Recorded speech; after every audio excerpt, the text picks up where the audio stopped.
0-100 on a frigid March morning in 1944, Major Hans Kogeler, soaring at an altitude of 28,000 feet above the German state of Brandenburg, gazed intently through the canopy of his Messerschmitt Bf 109 G6 fighter.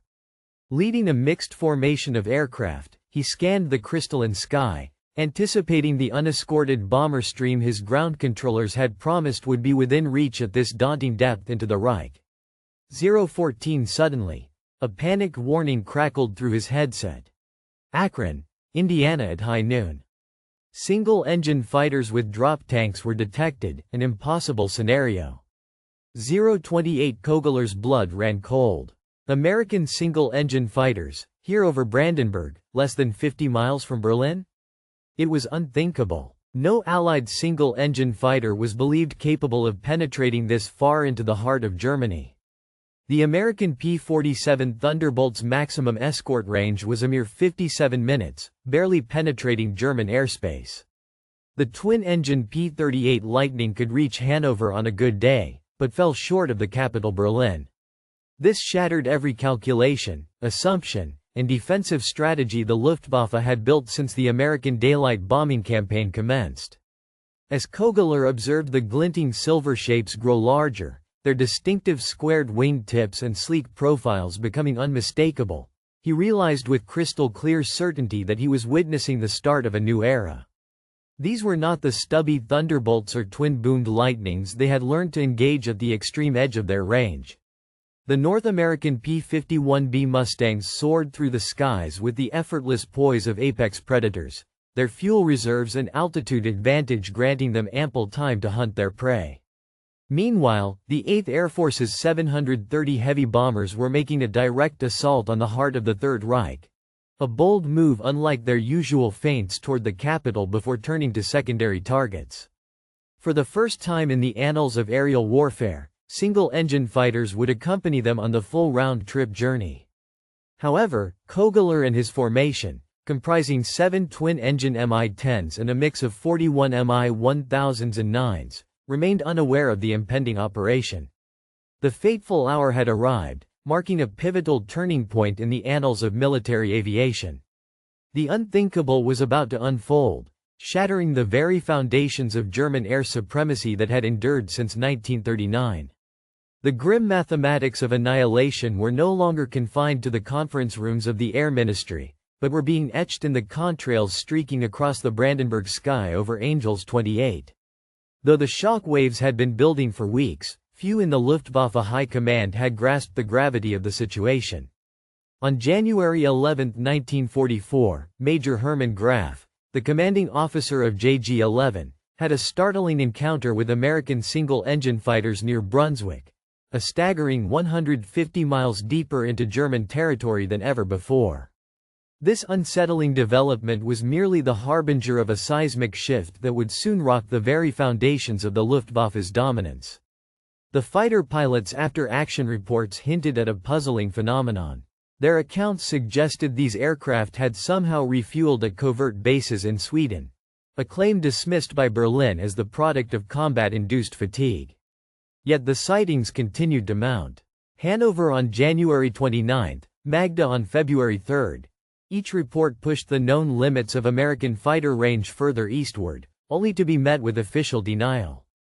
On February 15, the Reich Air Ministry issued a directive categorically stating that any claims of single-engine American fighters beyond the Eastern Front were misidentifications of twin-engine P-38s or friendly aircraft. Pilots making such assertions would face medical evaluation. The reality, however, was far more unsettling than Swedish conspiracies or pilot delusions. At the Wright Field facility in Ohio, American engineers accomplished what German technical experts had deemed physically unfeasible, extending the combat range of the P-51B Mustang to over 650 miles through the use of expendable auxiliary fuel tanks. The mathematics behind this feat appeared to defy the fundamental laws of aerodynamics. According to German calculations, a single-engine fighter carrying sufficient fuel to cover a distance of 1,300 miles while maintaining combat performance was an engineering impossibility. As Hetman Heinz Knock, the commander of the 2nd Squadron of Jagdgeschwader 11, wrote in his diary in early 1944, "We had calculated precisely. The American single-engine fighters could escort their bombers no further than 280 miles from their bases in England. This development gave the Allies control over the entirety of Central and Eastern Europe. Germany was a hunting ground where we could strike the bomber formations without interference. It was a matter of simple mathematics. Fuel capacity divided by consumption rate equaled range. The Americans could not alter the laws of physics. However, the Americans had not changed the laws of physics. They had merely applied them more creatively than anyone in the German High Command had envisioned. The secret lay not in the aircraft itself, but in two revolutionary innovations that German intelligence had either overlooked or dismissed as propaganda. These were the Packard-built Merlin engine and the British-designed paper drop tanks. The Packard 51650-3 engine in the P-51B was not merely a licensed copy of the Rolls-Royce Merlin. The Packard-built variant surpassed even the original British specifications in terms of manufacturing precision. Leveraging American mass production expertise honed in Detroit's automotive industry, Packard achieved a remarkable feat, an engine delivering 1,490 horsepower at sea level, and crucially maintaining over 1,200 horsepower at 30,000 feet, thanks to its advanced two-stage, two-speed supercharger. In February 1944, Oberfeldwebel Konrad Bauer, a technical specialist with JG-26, examined a downed P-51B near Gütersloh. His post-war report, discovered in Luftwaffe archives, reveals the Germans' astonishment. The engine installation, the specialist noted, was a masterpiece of engineering efficiency, with the intercooler system alone more sophisticated than anything in their Daimler-Benz 605. But most remarkable is the meticulous craftsmanship evident in every component, machined to jeweler's standards. Yet, we're informed the Americans construct 3 of these engines hourly. If accurate, this contest hinges not on pilots, but production facilities. The drop tanks embodied an even more ingenious solution. Fabricated from pressed paper infused with plastic resin, these 108-gallon auxiliary tanks weighed a mere 35 pounds when empty, lighter than the ammunition for one Mustang's machine guns. British engineers at the Royal Aircraft Establishment had pioneered the laminated craft paper construction technique, capable of containing fuel for roughly 5 hours before deterioration. This duration exceeded the 2.5-hour flight requirement. The German military had long grappled with the challenge of extending the range of their aircraft. Their solution involved equipping planes with bulky, metal fuel tanks that, while reusable, significantly compromised performance. In contrast, American engineers devised a novel approach: lightweight, disposable paper tanks. A P-51B fighter could carry 2 of these drop tanks, fly all the way to Berlin, and then jettison them before engaging the enemy, retaining full combat capabilities. Lieutenant Colonel Hubert Zenke, commander of the 56th Fighter Group, eloquently articulated this tactical revolution in a 1944 briefing. The Germans had anticipated that American pilots would carefully conserve their fuel, limiting their operational radius to ensure a safe return. But the drop tank system allowed U.S. forces to discard their extra fuel when entering the fray, unleashing the full power of their fighters. The journey to Berlin was akin to the lavish lifestyle of the affluent. We could cruise on the external tanks, jettison them, and still possess our full internal fuel capacity for 30 minutes of combat at maximum velocity, plus the return flight. We were no longer operating on the precipice. We had the flexibility to expend resources. To comprehend the psychological impact of March 6, 1944, one must first grasp the trauma of the previous October 14, 1943, a day infamously known as Black Thursday. On that fateful day, the 8th Air Force had attempted to bomb the ball-bearing factories in Schweinfurt without the protection of long-range fighter escorts. Out of the 291 B-17 flying fortresses that ventured into German airspace, 60 were shot down and 138 were damaged, resulting in a staggering loss rate of 20.6% and over 600 casualties among the airmen. The Luftwaffe had forcefully demonstrated that unescorted daylight bombing was unsustainable. Consequently, General Ira Eaker, commanding the 8th Air Force, was compelled to suspend deep penetration raids entirely. Fighter General Adolf Galland later declared October 14 as the Jagdwaffe's greatest defensive victory. In his post-war memoir, The First and the Last, Galland wrote that after the Schweinfurt raid, they believed they had proven daylight precision bombing a failed concept. The Americans would have to join the British in night bombing, where accuracy was impossible and damage limited. Galland, though a brilliant tactician, had made a crucial misjudgment. The German Air Force commander, Galland, had underestimated the American resolve and technological capabilities. In late 1943, reports of a new long-range American fighter began reaching his desk, but he dismissed them as mere rumors. Even when his own pilots reported sightings of single-engine fighters over Hanover in January 1944, Galland accused them of hallucinating. It was not until the opening day of the Allied bombing campaign known as Big Week, on February 20, 1944, that the true scale of the threat became apparent. The Americans launched a massive aerial assault, deploying over 1,000 bombers escorted by 835 fighters, including the first large-scale deployment of the formidable P-51B Mustang. Over the next 5 days, the Luftwaffe suffered devastating losses, with 262 fighters and 100 experienced pilots, amounting to 17% of their total force, destroyed.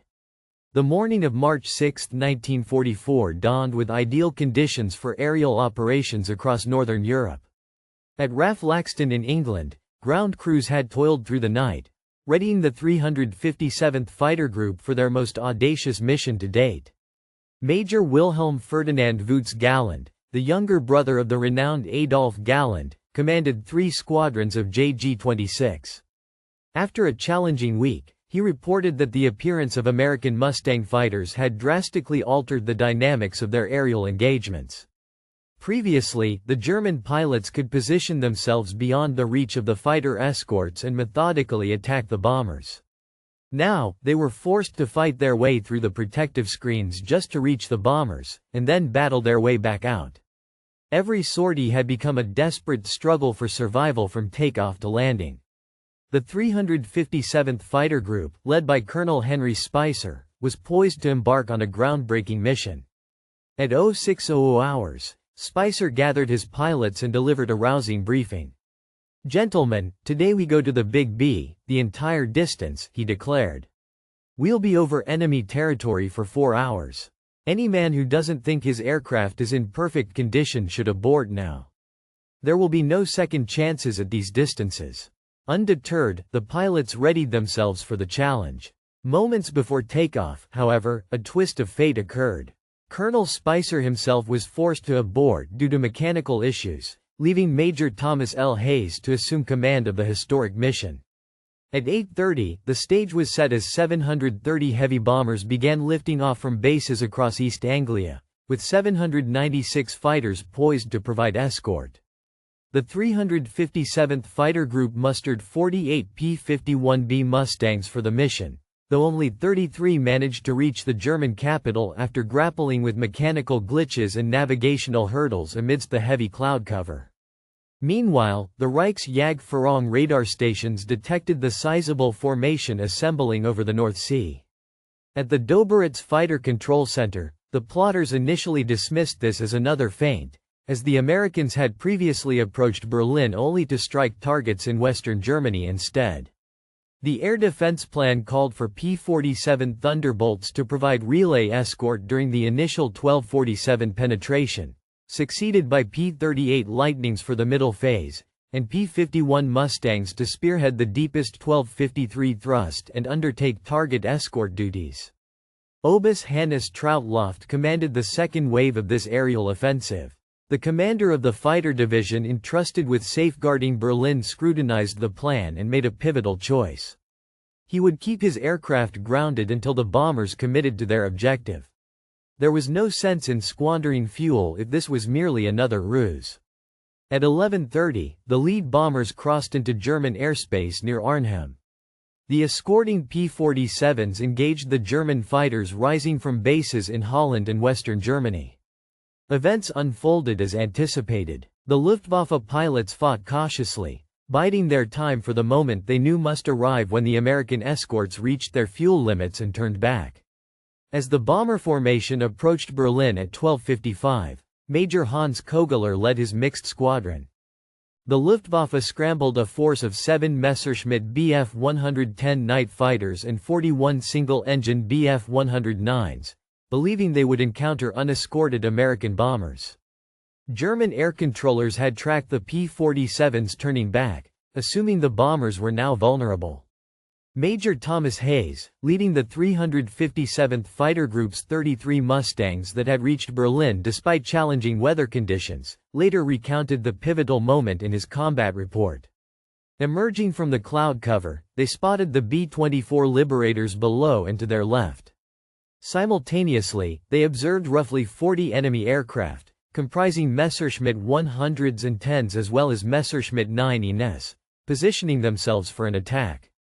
The German fighters had not yet detected the American Mustangs. The German pilots, entirely fixated on the approaching bomber formation, were caught completely off guard. Hayes, the leader of the Greenhouse Squadron, swiftly alerted his comrades, "Bandits at 2 o'clock low, drop your tanks and attack." Feldwebel Jan Muller, a JG-11 pilot flying one of the escorting Bf-109s, managed to survive the encounter and later recounted his experience. "We were perfectly positioned to commence our attack dive on the bombers when suddenly, tracer fire streaked past my cockpit. I glanced upwards to see single-engine fighters bearing American insignia diving down on us. It was unbelievable. We were over Berlin." Muller's initial thought was that these must be friendly aircraft. The Mustangs, taking full advantage of their altitude superiority and complete element of surprise, descended swiftly upon the unsuspecting German formation. The enemy fighters, focused solely on the bomber stream, had no time to react before the American fighters unleashed their assault. The American fighters, their drop tanks jettisoned, descended upon the unsuspecting German forces. What ensued was not a clash, but a one-sided rout. The 357th Fighter Group, in a mere 12 minutes, claimed 20 enemy aircraft destroyed without a single loss of their own P-51 Mustangs. Pilot Hayes personally shot down a Bf-109 at low altitude near Welsen, then led his comrades in strafing a German airfield. Meanwhile, at his estate in Karenhol, 50 miles north of Berlin, Reichsmarschall Hermann Göring was enjoying his midday meal. The urgent call from General Dagflieger Adolf Galland reached Göring's ears. At 16:57, American single-engine fighters were reported over Berlin. Göring dismissed the claim, ordering Galland to double-check his reports.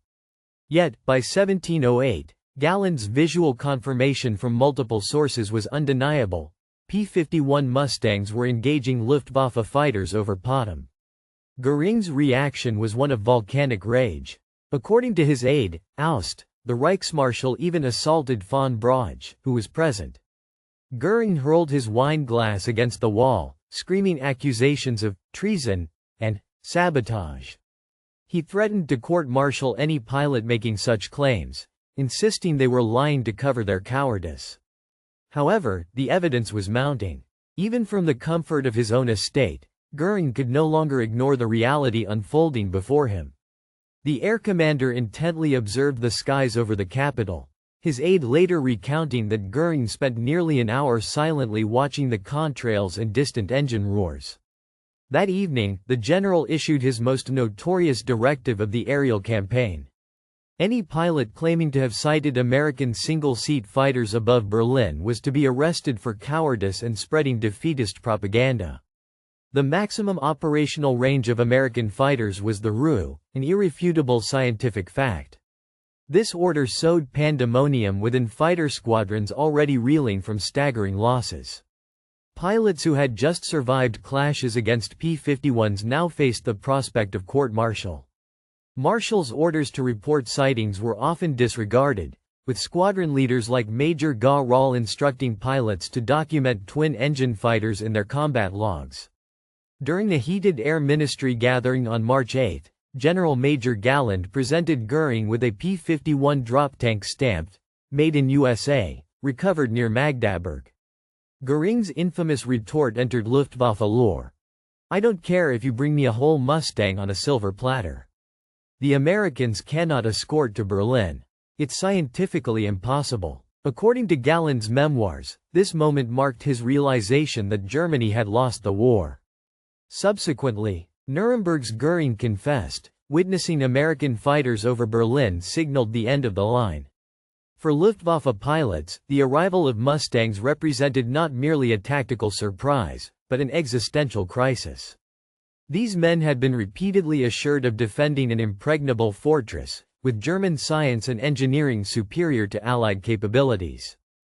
Hauptmann Heinz Knoke, commander of the 2nd Squadron of Jagdgeschwader 11, recorded in his diary on March 7, 1944, "Yesterday, everything changed. We had always known our safe havens, our regrouping points, our unimpeded attack routes. That certainty has vanished. If the Luftwaffe's control over the skies had been shattered. If the P-51B could penetrate the airspace over Berlin, it could reach any target. The hunters had become the hunted, even in the heart of the Reich." The psychological impact was amplified by the formidable nature of the opposition. The P-51B was not merely present over Berlin, it was the dominant force. Its powerful Merlin engine gave it a top speed of 437 miles per hour at 25,000 feet, outpacing the Bf 109G6 at 386 miles per hour at the same altitude. The laminar flow-wing design provided exceptional high-altitude maneuverability. Its concentrated firepower from the 450 caliber machine guns, coupled with the fresh, rested pilots, made the P-51B a devastating adversary. Unteroffizier Vera PCE of JG 301 managed to survive an encounter with this formidable American fighter. The Luftwaffe pilots encountered the formidable P-51 Mustangs on March 9 at 21:01. Descending from above and behind, the American fighters maintained a distinct altitude advantage. Whenever the German pilots attempted to engage, the Mustangs would swiftly climb away. 21:13 The Mustangs possessed the power to rapidly ascend whenever they desired. As the Luftwaffe pilots tried to dive away, the Mustangs easily pursued them. 21:19 Behaving as if they had unlimited fuel, the American fighters relentlessly made multiple passes, chasing the Germans down to low altitudes. In contrast, the Luftwaffe was accustomed to American fighters that had to conserve their fuel, making a single pass before returning home. 21:34 These Mustangs toyed with the German pilots like a cat playing with its prey. Johannes Steinhoff, the commanding officer of JG-77, 2140 would later reflect on the strategic shift. The Luftwaffe had to assume that every bomber formation was accompanied by these formidable American fighters. The Mustang fighters emerged, even though we couldn't see them at the time. No more large-scale assaults, no more waiting to position ourselves. We had to go in immediately with whatever we had, accept higher casualties, and hope to reach the bombers before the Mustangs found us. The appearance of Mustangs over Berlin coincided with and exacerbated another crisis slowly strangling the Luftwaffe, the fuel shortage. Germany had always relied on synthetic fuel production, converting coal to aviation gasoline through the Burgess hydrogenation process. This necessitated massive industrial facilities that were vulnerable to precision bombing. Prior to March 1944, these synthetic fuel plants had largely escaped attack. They were too distant. The British dispatched a formidable air armada, comprising 800 bombers and 735 fighter escorts, including 298 Mustang fighters, to strike the synthetic fuel plant at Luna, situated 100 miles southwest of Berlin, on May 12, 1944. This meticulously planned assault delivered a devastating blow, with 1,718 tons of bombs dropped with unparalleled precision. The impact was immediate, as production at the Luna facility plummeted by 90% overnight. By June 1944, the Nazis' aviation fuel output had plummeted from 175,000 tons per month to a mere 35,000 tons, a testament to the strategic effectiveness of this air campaign. The dwindling fuel reserves had become a critical concern. By September 23, the stockpile had plummeted to a mere 7,000 tons, scarcely sufficient to sustain 500 sorties per day across all fronts. Training flights were halted entirely, with new pilots being rushed into combat with as little as 50 hours of total flight time, a drastic reduction from the 250-hour standard of 1942. A seasoned pilot, recently transferred from the Eastern Front to the Reich Defense, painted a bleak picture of the deteriorating situation. By the summer of 1944, the training regimen had been reduced to a single flight per week, then per month, and eventually ceased altogether. Inexperienced pilots were arriving at their units, lacking the essential skills of gunnery, formation flying, and mock combat. The scarcity wasn't merely about fuel. It encompassed the very essence of what made a skilled fighter pilot: experience, confidence, and all the intangible qualities that defined their expertise. The true impact of the Mustang became strikingly evident on June 6, 1944, the day of the D-Day landings. This largest amphibious invasion in history demanded absolute air superiority over the beaches. The Allies flew a staggering 14,674 sorties on that fateful day, while the Luftwaffe managed a mere 319, losing 35 aircraft in the process. Over the actual invasion beaches, a mere 2 German fighters dared to appear throughout the entire day. Oberst Joseph Pips Priller, commanding JG-26, led the sole Luftwaffe attack on the invasion beaches. Accompanied by his wingman, Unteroffizier Heinz Waterchick, he conducted a single strafing run on Sword Beach before being driven off. In his memoirs, Priller lamented the dire circumstances they faced, recounting, "Just 2 planes. That's all we could muster against the greatest invasion in history." Not due to a lack of courage, but a crippling shortage of fuel, aircraft, and air superiority. The Mustangs had wrested that from us months earlier, not over Normandy, but over Berlin. Major Vero, who had commanded 3 G-54 and shot down a P-51 on May 24, 1944, reflected on the strategic predicament. After the Mustangs arrived over Berlin, we never regained the initiative. We were perpetually reacting, defending, and outnumbered. The Americans could strike anywhere, anytime, under fighter escort. We could barely defend our own airfields. The Luftwaffe's desperate struggle in the air was doomed the moment the Allies gained the ability to strike Berlin. In a last-ditch effort, the German Air Force developed increasingly suicidal tactics. The Stern Group assault group concept exemplified this desperation. FW-190A8 fighters were modified with additional armor, 30mm cannons, and reinforced windscreens, transforming them into flying tanks that would charge through fighter screens to attack bombers at point-blank range. Major Walter Dahl, who had assumed command of JG-300 on June 27, 1944, became the most renowned proponent of these tactics. On July 7, 1944, Dahl led IV Sturm JG-3, supported by 2 squadrons of Bf-109s from JG-300, in a massive assault against B-24 liberators near Leipzig. The heavily armored FW-190s, the Stormgrouper pilots executed a devastating assault, obliterating an entire squadron of 12 B-24s from the 492nd Bomb Group in under a minute. However, their triumph came at a heavy price. Out of the 27 Stormgrouper fighters deployed, 9 were shot down and 3 crash-landed. The escorting Bf-109s fared even worse against the Mustang escorts. Tactics that had briefly succeeded in July became increasingly suicidal as American fighter power escalated. Oberfeldwebel Conrad Bauer, one of the few Stormgrouper pilots to survive multiple missions, painted a grim picture. "We were flying coffins," he lamented. "The armor meant to protect us only slowed us down, allowing the Mustangs to attack us at their leisure." The order, he revealed, was to ram the enemy. The Luftwaffe's struggle against the Allied air onslaught was a desperate gambit, fraught with peril. Each sortie was a high-stakes gamble, as our aircraft often succumbed to mechanical failures.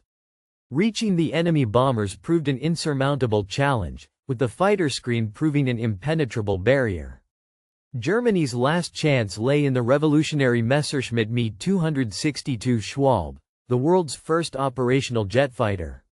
Boasting a blistering top speed of 540 miles per hour, it outpaced the vaunted P-51D Mustang by over 100 miles per hour.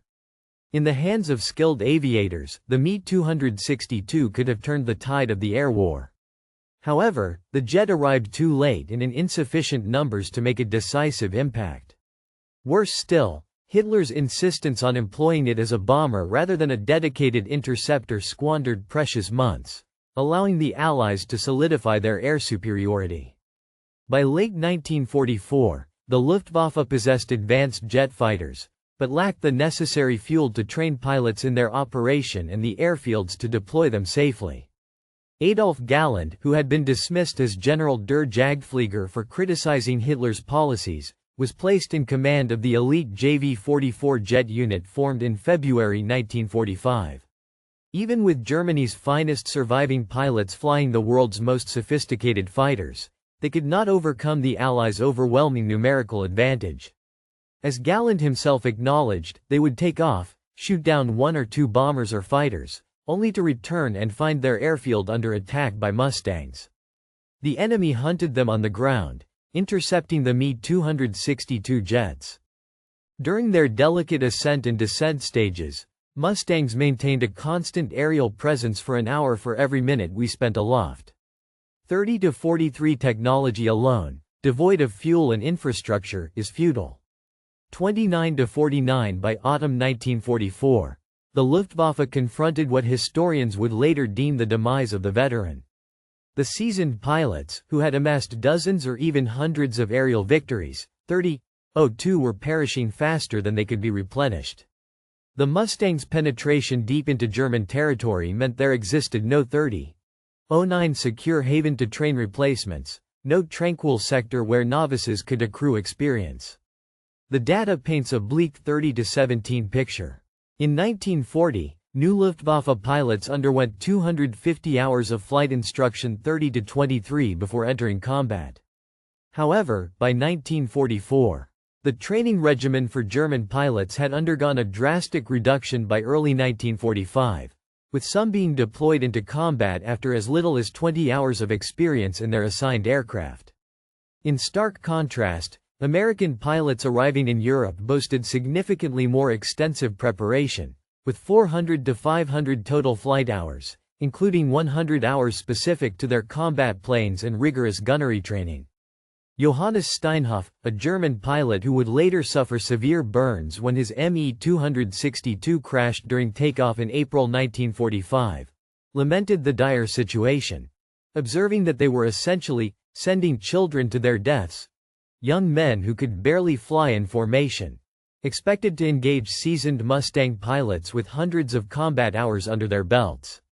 The German officer admitted that it was not true combat, but rather a tragic form of murder.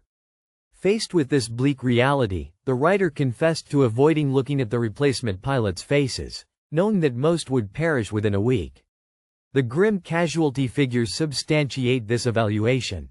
In the opening months of 1945, the average lifespan of a newly minted Luftwaffe fighter pilot was a mere 7 sorties. Certain squadrons endured a complete personnel turnover within a single month. JG 301, once an elite formation, lost 82 pilots in the initial quarter of 1945 while claiming a mere 41 victories. Lieutenant Gaw, who survived the conflict with a tally of 3 kills, offered a novice pilot's perspective. My maiden mission was intended as a training flight, a routine patrol over Brunswick alongside seasoned aviators. Yet we were ambushed by Mustangs before we could even assume formation. My flight lead perished in the initial attack run. I never laid eyes on the Mustang that fired upon me. The night sky was illuminated only by the fleeting trails of tracer fire passing overhead. Descending to the treetops, I made the solitary journey back home. This was the essence of my combat training. While the Luftwaffe struggled in the aerial battles, the relentless American bombing campaign was systematically dismantling German aircraft production. The Mustang's exceptional range ensured no factory was beyond reach. The major industrial hubs at Regensburg, Augsburg, Vienna, and Leipzig were struck repeatedly with devastating precision. In the post-war testimony of Albert Speer, Reich Minister for Armaments and War Production, he acknowledged that the Mustang enabled the Americans to maintain uninterrupted pressure on our aircraft industry. We would repair a facility and resume operations, only to see it destroyed again within days. Dispersing production to remote caves and forests provided little respite, as the onslaught continued unabated. The German aviation industry faced mounting challenges in the latter stages of the war. Production of fighter aircraft had increased by 1944, yet the pace of manufacturing could not keep up with staggering losses. In September of that year, German fighter output peaked at 3,300 units, but a devastating 3,217 planes were destroyed that same month. The Luftwaffe was hemorrhaging aircraft faster than even the most efficient industrial powerhouse could churn them out. Furthermore, the quality of hastily assembled aircraft from dispersed facilities was deteriorating. Engine failures, structural flaws, and system malfunctions plagued the new planes rolling off the assembly lines. Renowned engineer Kurt Tank, designer of the renowned FW-190 fighter, observed these issues firsthand when he visited frontline units in December. 1944 marked a troubling discovery. Newly manufactured aircraft were plagued by critical defects. Engines intended to run for 100 hours were failing after just 10. Control surfaces jammed, and guns were misaligned. The once vaunted fighters had become flying death traps. Exhausted workers, substandard materials, and a lack of testing had sabotaged the production process. On January 1, 1945, the Luftwaffe launched Operation Bodenplatte, a massive surprise attack on Allied airfields in Belgium and the Netherlands. 900 fighters, representing virtually the entire remaining Luftwaffe strength in the West, took to the skies at dawn. Many pilots were flying their first combat mission. The daring aerial assault caught the enemy off guard, with most pilots having limited experience in formations larger than a quartet. Shrouded in secrecy, the mission's details were withheld even from German anti-aircraft units, leading to devastating friendly fire incidents. The attack achieved complete tactical surprise, destroying 305 Allied aircraft on the ground and damaging 190 more. However, the cost was catastrophic for the Luftwaffe. They lost 271 aircraft and 213 pilots, including many irreplaceable veteran leaders, 3 Geschwader commanders, 6 Gruppenkommandeur, and 14 Staffelkapitane were killed or captured. Survivor Jan Kogeler dubbed it the Luftwaffe's death ride. While the destroyed aircraft were quickly replaced by the Americans, the Luftwaffe could never recover the loss of those skilled pilots. Worse still, the disastrous outcome severely damaged morale.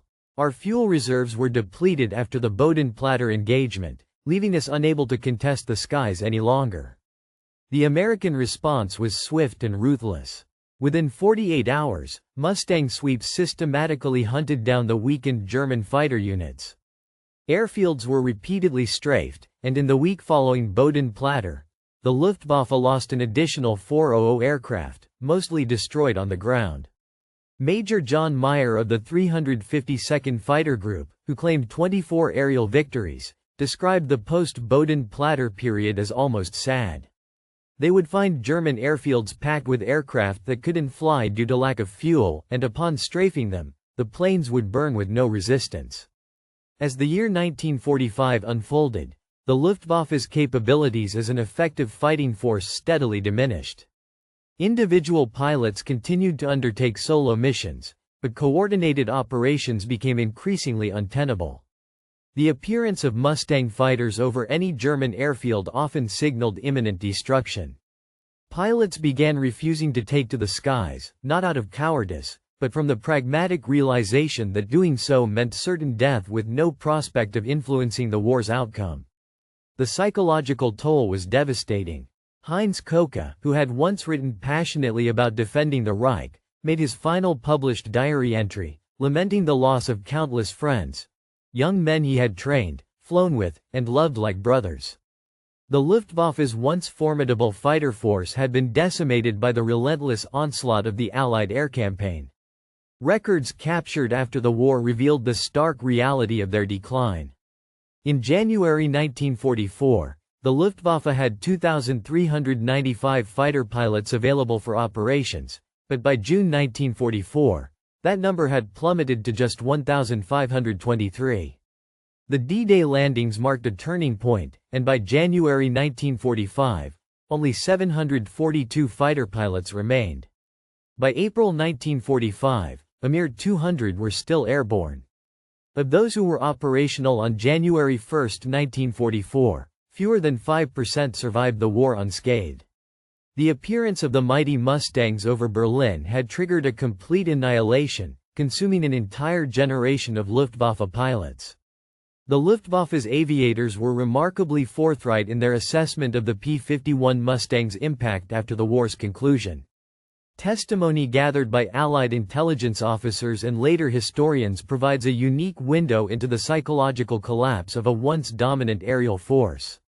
Despite his wartime dismissal and conflicts with Nazi leadership, Adolf Galland remained one of the Luftwaffe's most respected voices on its ultimate defeat. In a 1954 interview, he acknowledged the Mustang's pivotal role, stating, "While it may not have been the best fighter in every category, the Spitfire outmatched it in maneuverability, the FW-190 in roll rate, and the Me-262 in speed. The Mustang excelled at being very capable across the board." The arrival of the Mustang over Berlin signaled the inevitable conclusion of the war. It was as if the opponent had suddenly gained queens that could move freely across the chessboard. Johannes Steinhoff, who endured severe burns when his Me-262 crashed during takeoff in April 1945, later became the Chief of Staff of the post-war German Air Force and chairman of the NATO Military Committee. His assessment was equally stark. The Mustang not only defeated the Luftwaffe, but it shattered the very foundation of German air superiority. The entire defensive strategy had been predicated on the belief that Germany's heartland was beyond the reach of single-engine fighters. When that premise was proven false, it marked the beginning of the end. The strategic landscape shifted dramatically, with far-reaching consequences that would linger. As Heinz Koke's diary attested, the journey from confidence to calamity was a painful one. Years later, at a reunion of former adversaries, Koke encountered Colonel Clarence Bud Anderson, a triple ace who had flown Mustangs with the 357th Fighter Group. Anderson recounted the profound impact of those first Mustang sightings over Berlin, shattering the illusion of German invincibility. The air war over Europe witnessed a profound shift when the P-51 Mustang emerged as a formidable force. Erich Hartmann, the war's top-scoring ace with 352 victories, had to adapt his tactics to survive against the Mustangs. He would only engage when holding every advantage and would immediately disengage if Mustangs appeared, acknowledging that fighting Mustangs was not combat as we understood it. It was survival. They had every advantage: numbers, altitude, fuel, and increasingly pilot quality. We could only hope to survive and perhaps surprise a straggler. The impact of the P-51 Mustang on the air war can be quantified through statistical analysis. The American aviation industry's triumph and the German military's decisive defeat are starkly evident in the numerical data. P-51 Mustang fighters claimed an astounding 4,950 aerial victories in the European theater, accounting for 48.9% of all USAAF fighter claims. Additionally, they destroyed 4,131 enemy aircraft on the ground.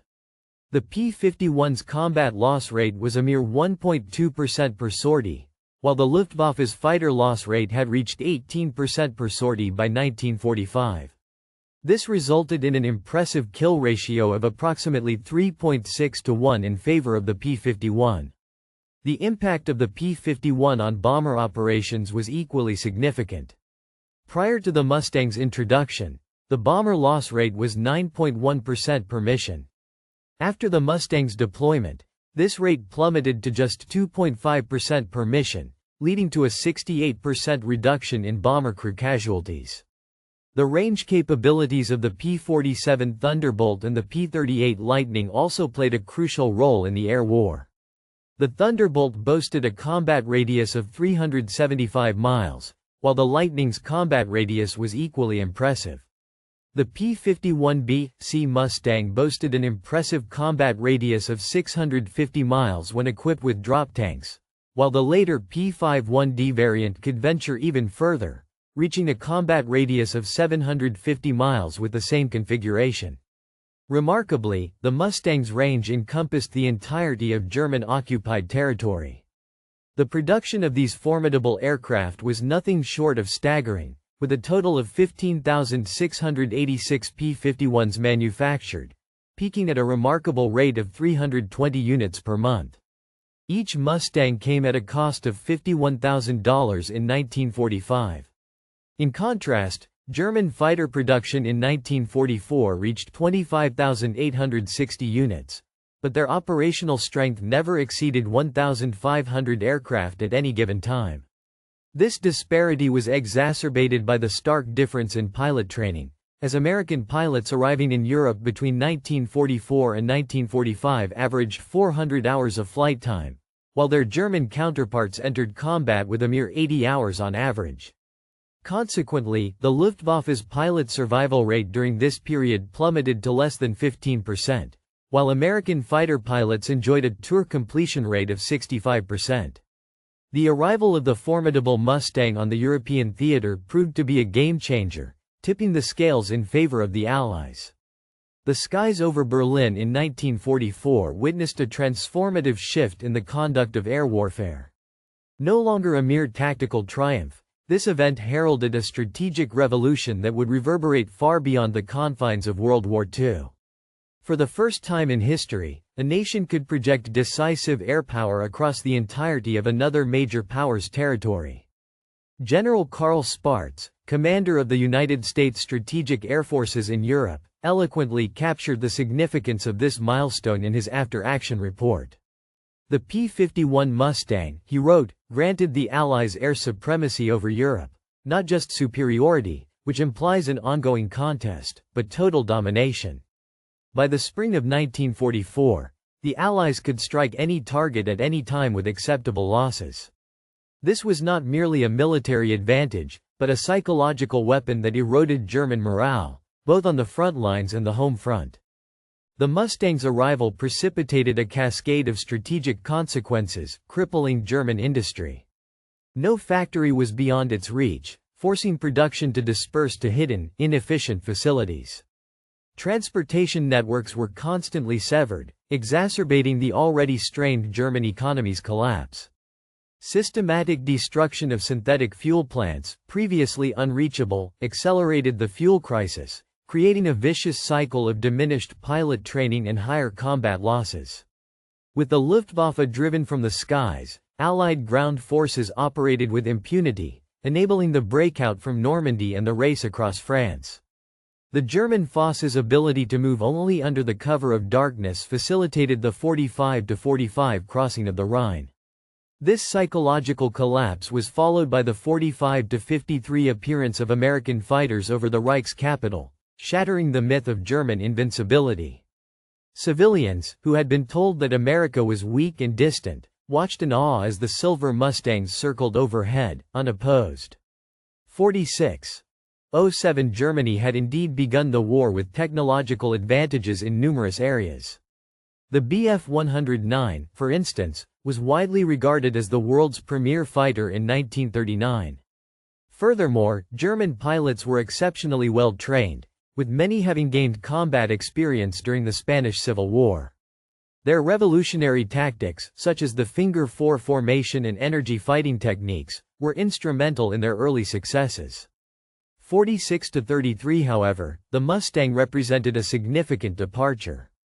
It was the result of a marriage between British innovation and American ingenuity. The Merlin engine, a product of American mass production, was crafted by North American aviation using techniques borrowed from the automobile industry. Continuous refinement based on combat feedback played a pivotal role in its development.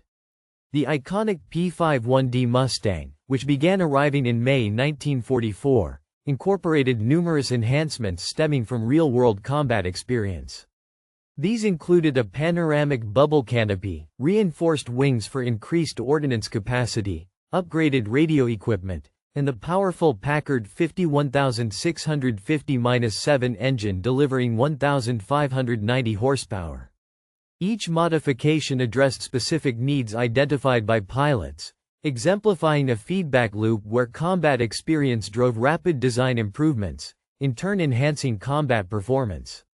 This collaborative process, rather than the work of a single visionary, shaped the Merlin engine's evolution.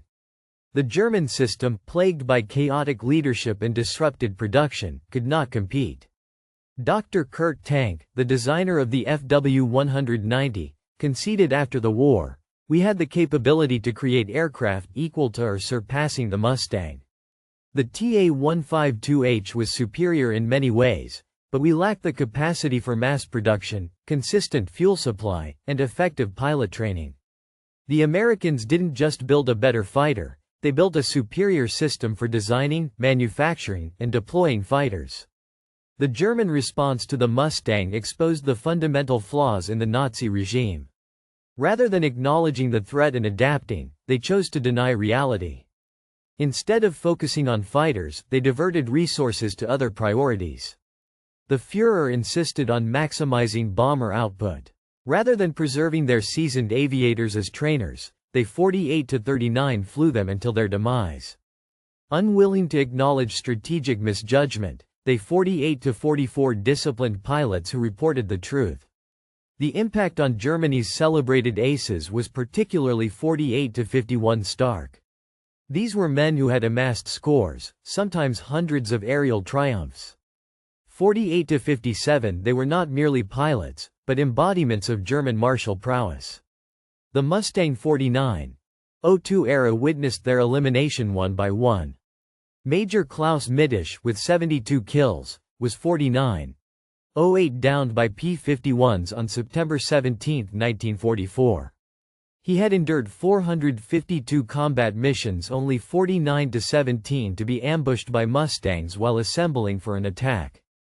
Oberst Walter Osar, 49-23 with 123 victories, was shot down by P-38s. On the 11th of May 1944, the aging American fighter planes were becoming increasingly lethal as the quality of German pilots declined. Major Hans Philipp, with 206 victories, was shot down by P-47s on October 8, 1943, before the arrival of the Mustangs in force. His demise foreshadowed the fate that awaited many of Germany's finest pilots. The list of these elite aviators, eliminated one by one, continued to grow. By the end of the war, 95 out of the 107 German pilots who had achieved 100 or more victories were dead, seriously wounded, or captured. The Mustang had not merely defeated the Luftwaffe, but had effectively annihilated its institutional memory. As 1945 approached, the Luftwaffe existed more on paper than in reality, with aircraft hidden in forests and camouflaged on fake airfields. The once thriving airfields had been reduced to mere slivers, with the majority of the remaining aircraft dispersed along highway strips. Pilots found themselves living like hunted prey, constantly on the move to evade the ever-present Mustang fighters. Oberst Gordon Golub, one of the few senior commanders still in command, issued desperate orders. Aircraft were only permitted to take off when enemy bombers were directly overhead, with a maximum sortie duration of just 15 minutes. Any pilot airborne for longer than 20 minutes would be presumed to have defected. The overwhelming fear of the Mustangs had become so ingrained that many pilots would abort their missions at the first report of escort fighters. Courts-martial for cowardice became commonplace, though executing experienced pilots when so few remained proved counterproductive. Morale collapsed entirely as pilots realized that even successful missions achieved little. The relentless aerial onslaught continued unabated. The Mustang fighters persistently escorted the bombers, while Germany's defenses steadily crumbled. On December 23, 1944, the renowned Luftwaffe ace Heinrich Bartels, with 99 victories to his name, was shot down and killed. He had been just one triumph shy of becoming a century ace. His wingman reported the presence of 6 Mustangs, which had approached from above and behind, leaving Bartels with no chance of survival. They pursued him mercilessly, raining down continuous fire even after his aircraft had already been set ablaze. This marked a stark departure from the earlier war years, when a degree of chivalry had prevailed. Pilots who had bailed out were generally spared, and damaged aircraft attempting to withdraw were sometimes allowed to escape. But by 1945, the American pilots had adopted a more ruthless approach. Countless comrades had perished before their eyes, and they sensed the imminent conclusion of the conflict. The pilots were determined to prevent the Luftwaffe's 52nd Fighter Squadron from ever regaining its strength. Each German aviator eliminated was one fewer who could pilot the jets or advanced aircraft Germany still strived to develop. American Mustang pilots consistently echoed this assessment of the campaign's progression. Colonel John C. Murr, a 24-victory aerial ace, provided this analysis. From March to June 1944, they engaged the Luftwaffe's seasoned, aggressive, and skilled first-string pilots. In the following months until December, they confronted the second line, still formidable but less coordinated. By 1945, they were downing students and novices who could scarcely maintain formation, let alone engage in combat. This was far from satisfying. The Mustang fighter plane's capabilities had a profound impact on the aerial war in Europe. Lieutenant Colonel John B. England, leading the 362nd Fighter Squadron, observed that the Mustang provided not just extended range, but also a critical psychological advantage. German pilots, once confident in their abilities, soon came to dread the sight of the American fighter. Early on, they would aggressively attack even when outnumbered, but by late 1944, they would flee at the first glimpse of the Mustangs. By 1945, many refused to take off if Mustangs were reported in the vicinity. Captain Charles "Chuck" Yeager, who would later break the sound barrier, scored 11.5 victories while flying the Mustang, and he described the aircraft as an honest airplane that told the pilot exactly what it was capable of. The P-51 Mustang, a formidable aerial asset, proved to be a game-changer in the skies over Europe during the latter stages of World War II. Compared to the German fighters, the Mustang was a technological marvel, boasting unparalleled speed, range, and altitude capabilities.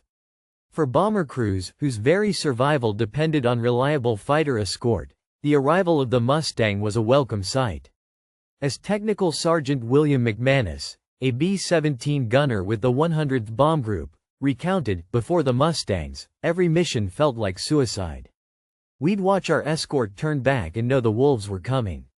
However, once the Mustangs joined the fray, the tide turned in favor of the Allies, as the American fighters proved to be a formidable match for their German counterparts. The P-51 Mustang's journey from the drawing board to the skies was nothing short of remarkable. With its unparalleled performance, the aircraft became a guardian angel for countless pilots, transforming the odds from a dismal 54-34 to a promising 54-41 homecoming. The triumph was not merely one of design, but also of industrial prowess. North American Aviation's facilities in Englewood, California, and Dallas, Texas, achieved production rates that left the Germans in awe, completing a Mustang every 63 minutes at the peak in 1944. The secret lay in the assembly line, adapted from the automotive industry, which broke down the construction process into specialized stations. As production supervisor Paul Peters explained, the workers became masters of their individual tasks, attaining speeds and precision that traditional aircraft manufacturing methods could never match. Ordinary citizens, from homemakers to adolescents, found themselves tasked with critical wartime roles, from wiring control systems to riveting wing structures to assembling engines. Though none possessed prior aviation experience, the meticulously engineered production process enabled them to deliver flawless work within weeks. Quality control checkpoints were rigorously enforced, halting the line until any issues were resolved. This stood in stark contrast to the German approach, which saw aircraft hastily assembled in dispersed locations like caves, forests, and abandoned mines, with components sourced from distant facilities, rendering quality control a practical impossibility. Furthermore, the German workforce often consisted of coerced laborers who harbored incentives to undermine production, as exemplified by the experiences of Oberst Dietrich Rabach, who oversaw these efforts. Numerous aerial squadrons across the conflict witnessed a troubling trend: the arrival of seemingly pristine 56-18 aircraft that proved dangerously flawed, with improperly installed 56-23 control cables, leaking fuel lines, and malfunctioning armaments. In contrast, American manufacturers outpaced their Axis counterparts, churning out superior 56-29 aircraft in greater quantities, driven by a workforce committed to victory. The 56-36 German aviation industry, hampered by dwindling resources and a demoralized labor force, struggled to match this industrial output. The triumph of the P-51 Mustang over the skies of Berlin 56-43 carried profound strategic ramifications, showcasing the ability of American air power to project force across vast distances, 56-50 shattering the notion that remoteness could shield the enemy. This pivotal lesson was not lost 56-55 on Japan, as it witnessed its defensive perimeter steadily erode in the face of long-range American fighter escorts. The relentless campaigns against the homeland continued unabated. Stalin, too, observed this development with keen interest. Soviet aviators who piloted the Lendl P-51s were struck by their impressive range and reliability. Recognizing the necessity for long-range escort fighters in future conflicts, the Soviet Air Force commenced the development of such capabilities. The VVS, the Soviet Air Force, acquired 10 P-51s and subjected them to extensive testing, though they never saw action with Soviet forces. The Mustang's service life extended well beyond the conclusion of World War II. In the Korean theater, the F-51s, as they were redesignated in 1948, undertook close air support missions. The Israeli Air Force employed Mustangs during the 1956 Suez Crisis. Various air arms continued operating the Mustang platform into the 1980s. The Dominican Air Force eventually retired their Mustang fleet. The F-51D Mustang's enduring impact extended far beyond its operational lifespan, which spanned over half a century from its inaugural flight over Berlin in 1944.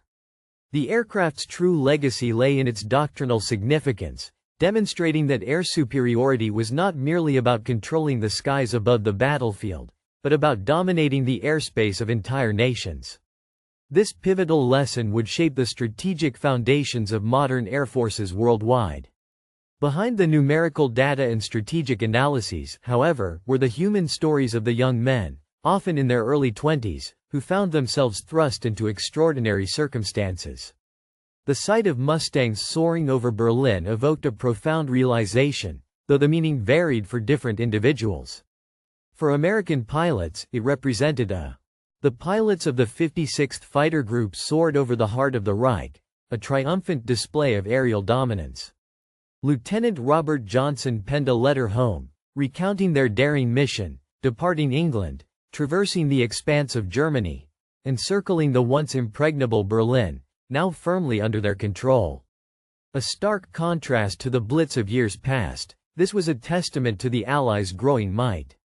For German aviator Feldwebel Rudi Müller of JG 302, the sight was one of disbelief and despair, as the unthinkable had become reality. The tides had turned, and the Allies' unwavering resolve was etched in the skies over the enemy capital. The American forces were closing in, and the once impregnable German stronghold was no longer a safe haven.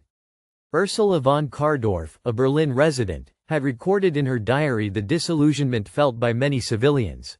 "We were told the Americans were weak, that their Jewish-controlled society could never match German strength. But as the days passed, the reality became undeniable.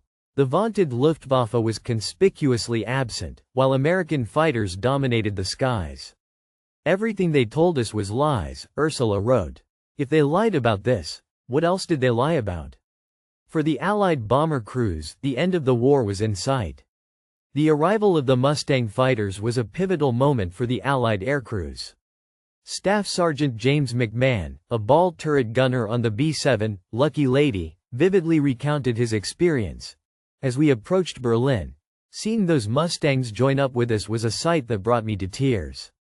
For the first time since I started flying missions, I truly believed I might survive this war. Those little planes with their impressive range saved countless lives. The Mustang's impact became increasingly clear as the war drew to a close. The once formidable Luftwaffe had been reduced to an ineffective fighting force. The statistics are staggering. The Luftwaffe suffered approximately 1 hour 1 minute and 4 seconds aircraft losses from 1944 to 1945. The Luftwaffe suffered immense losses during the final years of World War II, with approximately 45,000 pilots killed between 1944 and 1945. Furthermore, less than 5% of the Luftwaffe pilots operational in January 1944 survived the war uninjured. The relentless Allied bombing campaign had a devastating impact on Germany, with 61 major cities destroyed by bombing, resulting in over 50% destruction. The civilian casualties from these bombings ranged from 350,000 to 500,000 people, and the German industrial production lost to bombing was between 35 to 40%. These staggering figures not only represented a military defeat but also a societal collapse. The introduction of the Mustang fighter enabled the Allies to carry the war to every German city, factory, and airfield, leaving no safe haven or respite. During the Nuremberg trials, when Hermann Göring was asked when he knew Germany had lost the war, his answer became one of the most. The arrival of American fighters over Berlin marked the decisive turning point in the conflict. As Göring himself acknowledged, their presence signaled the inevitable conclusion of the war. What followed was merely a drawn-out delay, with more young lives tragically lost to no avail. This remarkably candid admission from a man known for his deception and delusion underscores the significance of the Mustang's impact. The P-51's development exemplifies one of the most rapid and successful aircraft programs in history. Conceived in October 1940, the NA-73X prototype took to the skies just 102 days after North American Aviation received the initial contract. This marriage of American industrial might and British ingenuity, deployed with ruthless efficiency across vast distances, proved a formidable force that the Axis could not overcome. The Mustang's development was remarkably swift. In less than 4 years after the British Purchasing Commission's request, the P-51 was already escorting bombers to Berlin. This rapid progress was fueled by a continuous cycle of improvement based on combat experience. Each successive model incorporated crucial lessons learned. The initial Allison-powered P-51A had limitations at high altitudes, but the Packard Merlin-equipped P-51B dramatically enhanced performance above 20,000 feet. The P-51D further refined the design with a bubble canopy, 6 guns, and an improved V16507 engine.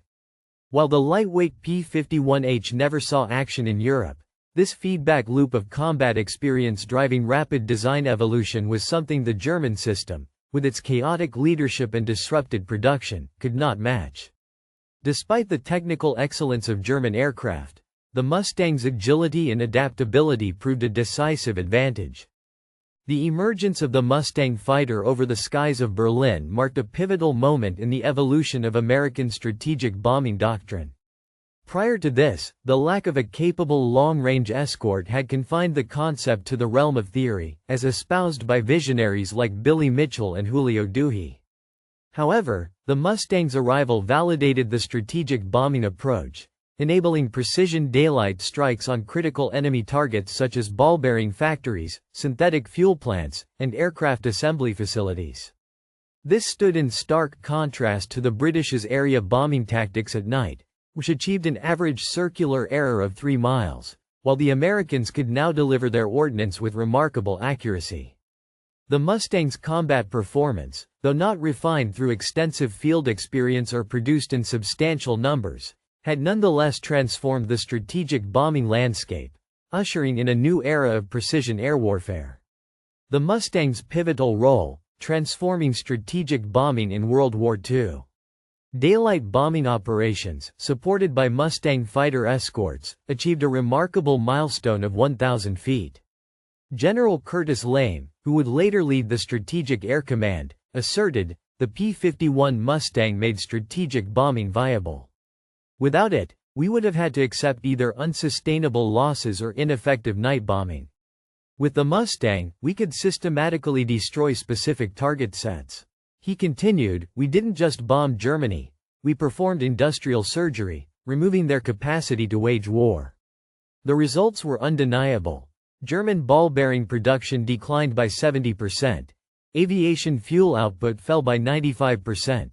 Synthetic rubber manufacture reduced by 85%.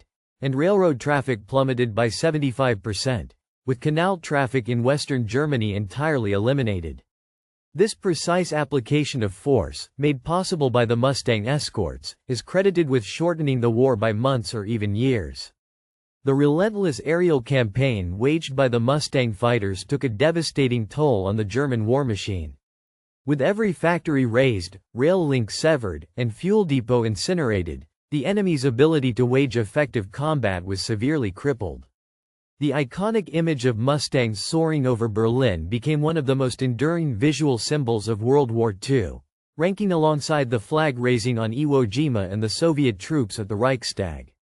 This represented the projection of American power, technological superiority, and the certainty of Allied triumph. For the American public, the Mustang became a potent emblem of their nation's industrial and technological prowess, featured prominently in war bond drives, Hollywood productions, and post-war celebrations.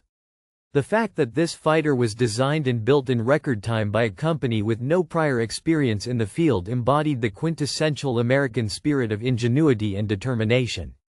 The Mustang's presence over German cities during the war era evoked a profound sense of humiliation and defeat for the German people.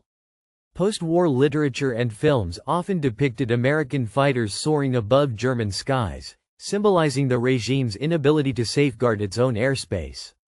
This trauma left lasting psychological scars on the Luftwaffe veterans who survived the conflict. As Heinz Koke wrote in 1953, a fighter pilot's ultimate duty is to defend the homeland's skies, and the Mustangs over Berlin stood as tangible proof of their failure, a shame that never fully dissipated. Military strategists worldwide continue to study the Mustang's profound impact on the European air war. The ability to project power from a distance offers strategic versatility. The Mustang fighter plane provided Allied commanders with options that the Germans were unable to counter.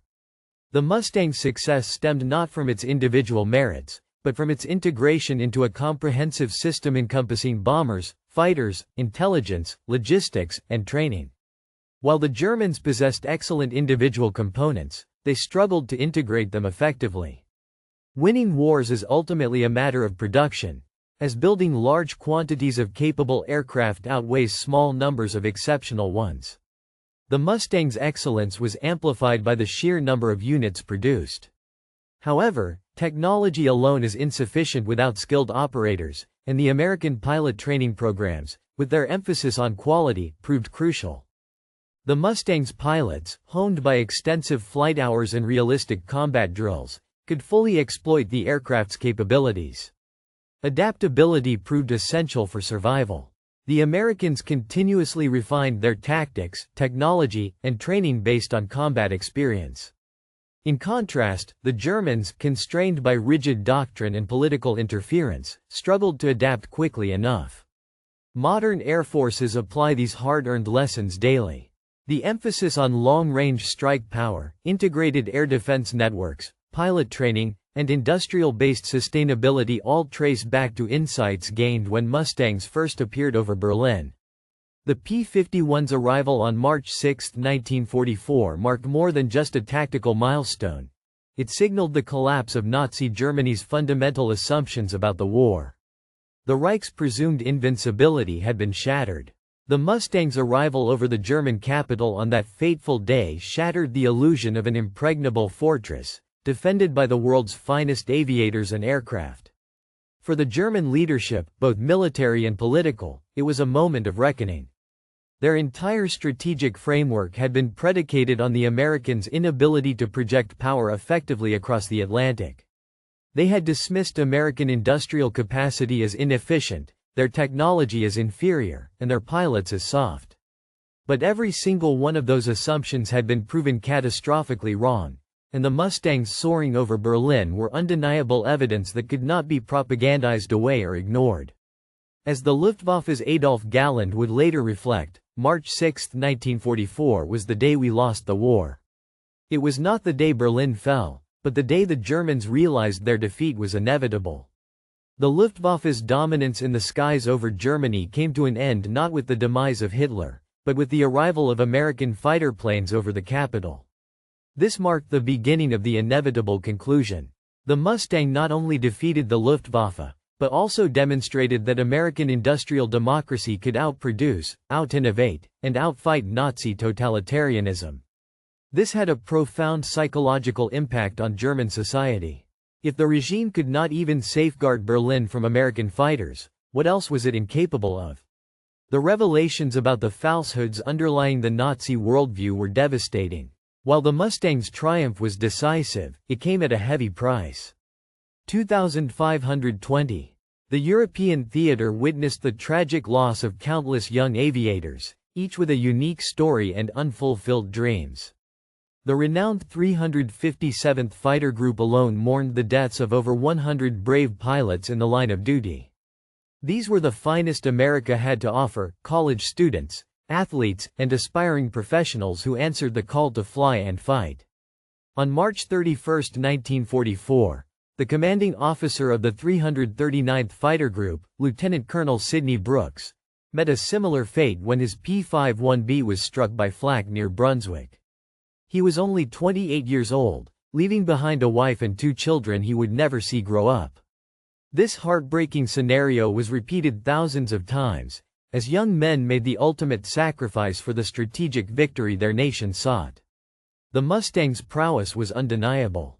Captain Don Gentile, one of the conflict's top Mustang aces with 21.83 aerial victories, tragically perished in a flying accident while testing a T-33 jet trainer in January 1951, his survival of combat proving fleeting.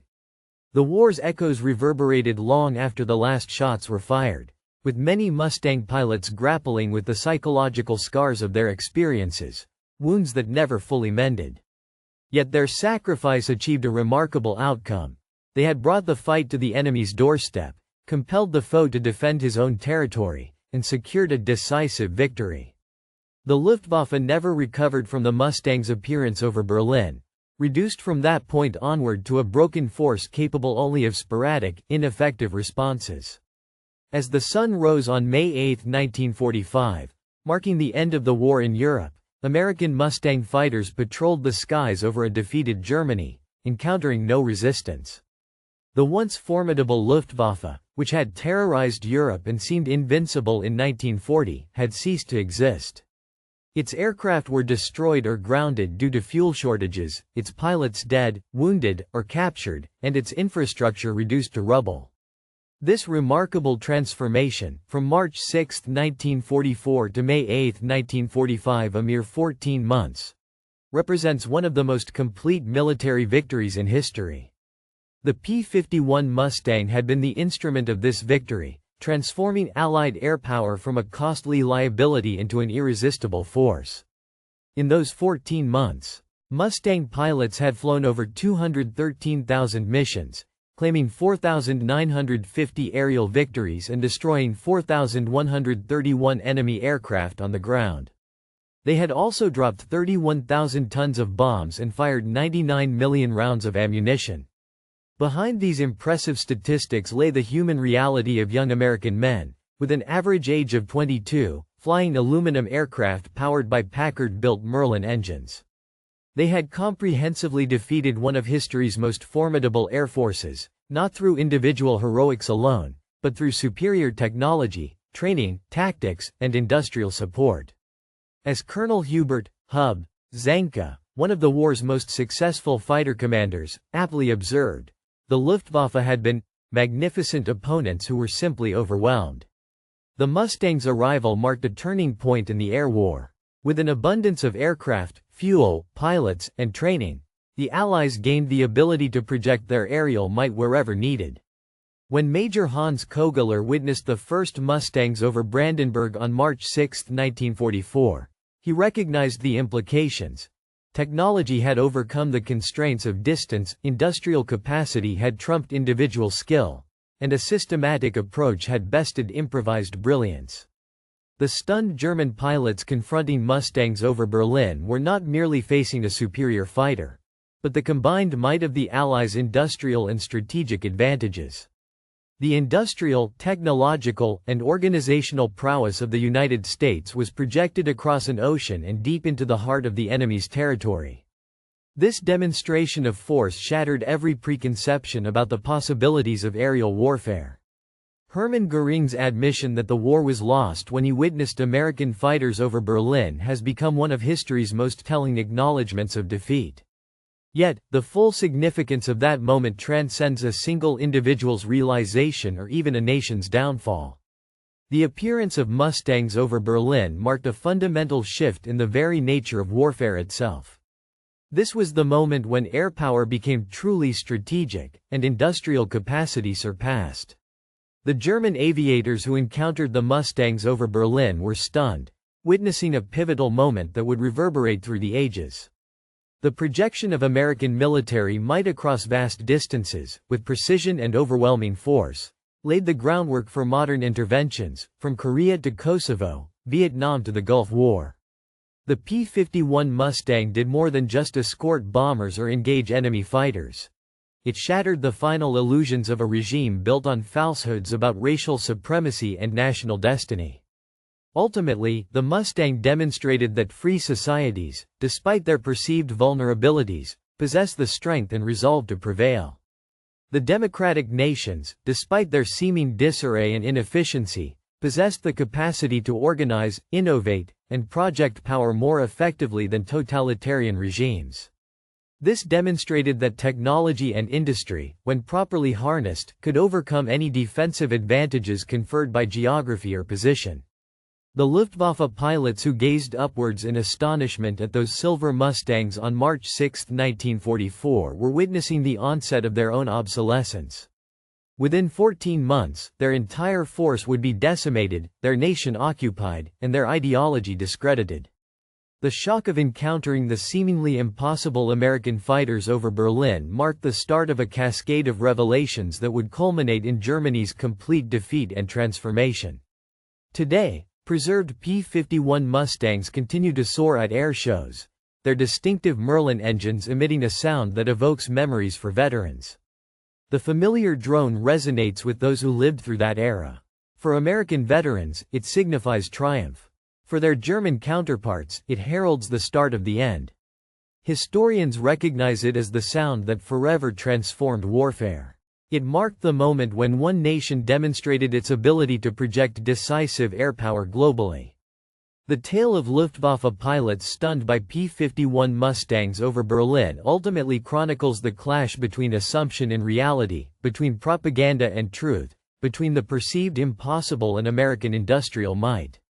The appearance of those Mustangs over Berlin not only shocked the Luftwaffe pilots who witnessed it, but also shattered an entire worldview. Yet from this pivotal juncture emerged a new era in aerial dominance. The wreckage of the past would pave the way for a new future. Many German aviators who endured the jarring encounter with Mustangs over Berlin would later contribute to the post-war Luftwaffe of democratic Germany. They allied with the very nation whose fighters had vanquished their comrades.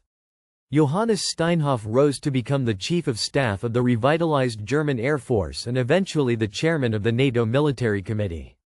In 1983, he stood alongside American generals who had flown Mustangs against him, united in the defense of the freedom that his former foes had brought to his defeated nation.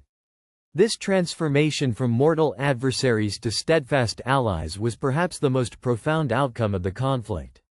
The Mustangs that had the skies over Berlin had witnessed a profound transformation.